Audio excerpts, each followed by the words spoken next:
If you're considering a wig or a topper, make sure you stay tuned to find out what mistakes not to make. If you like videos like this from Daniel Alain, please like and subscribe. Ladies, what advice could you give to someone thinking about buying their first wig or topper, and what mistakes did you make, and what mistakes should people look out for?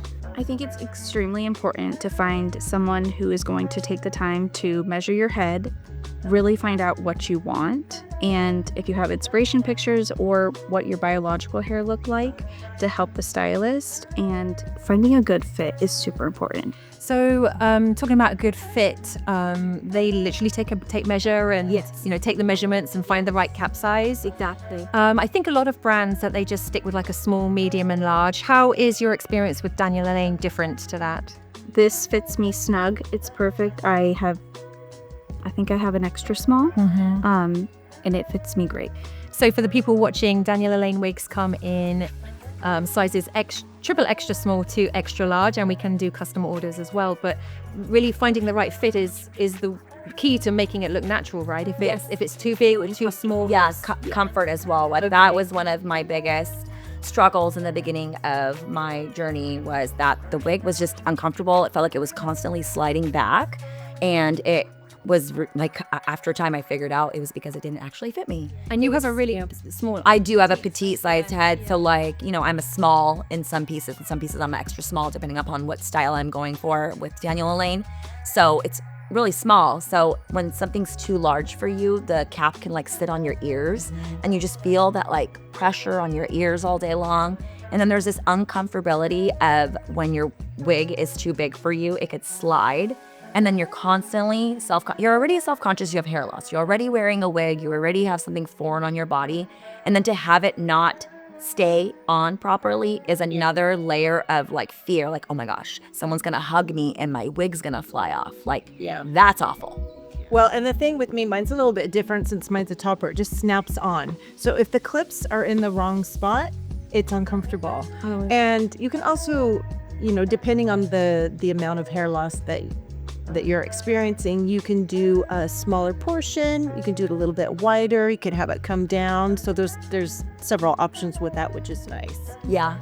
I found with my older pieces also that didn't fit me properly prior to finding my Daniel Alain wig, I would have so much material right here that it would be like gathered, so it would be bulkier in my nape, which made for a really weird looking situation back here, like I had a huge head or something. And if I went and tried to have like a ponytail in, it just gathered funky, looked really bulky. So moving on to like a Folia piece by Daniel Alain really changed everything, because I can have a really nice sleek pony and it looks super natural when I have my little baby hairs cut in. It's just... So apart from fit and getting measured, are there any other common wig mistakes, wig buying, topper buying mistakes that people might typically run across that they should avoid? Yeah, being desperate, desperation, picking just anything just to put something on their head, and that's something that I did. And it's an expensive mistake to make. Sometimes you'll make it over and over again because you really don't know what's out there. I waited until the last minute of my hair loss, like really where it was like, okay, I'm about to be bald, like fully.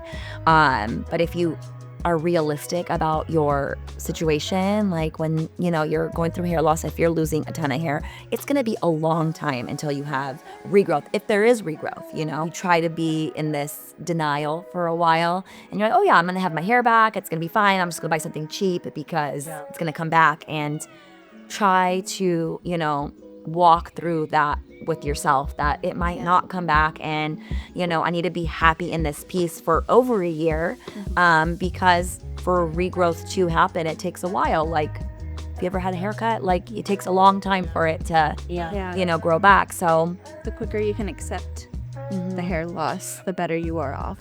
Yes. Yeah, I would say go to a professional. Yeah. So I made the mistake of, sending little pieces of my hair in and ordering it online, and then coming back with something totally different. And then you've spent all this money and then you have to go send it. But go to a professional. Go to somebody that sells the Daniel Alain collection that knows what they're doing. Yes. And Bobby, I know you bought a wig, and I think it lasted a few months before you had to replace it. But did you like check out reviews for that piece beforehand? I did not.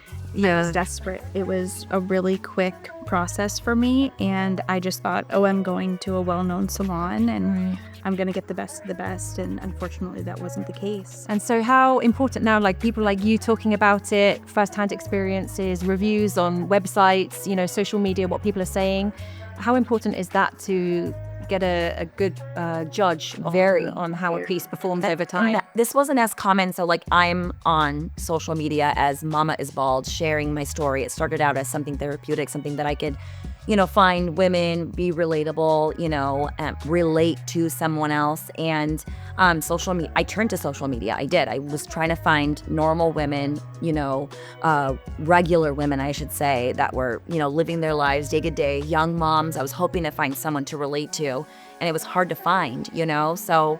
And just going on from that, Bobby, I think you came across Mirna, right? Can you tell us how she inspired you? Yeah, so when I realized that she was wearing wigs, I'm like, wow, okay, these look really real. Where did you get it? And I think I actually messaged you, and you had told me that it was a Daniel Alain piece. And so from there, I went to the website, found Echo, and that's wonderful. Yeah. So that's so important, you know, to find each other on social media and stuff. Yeah.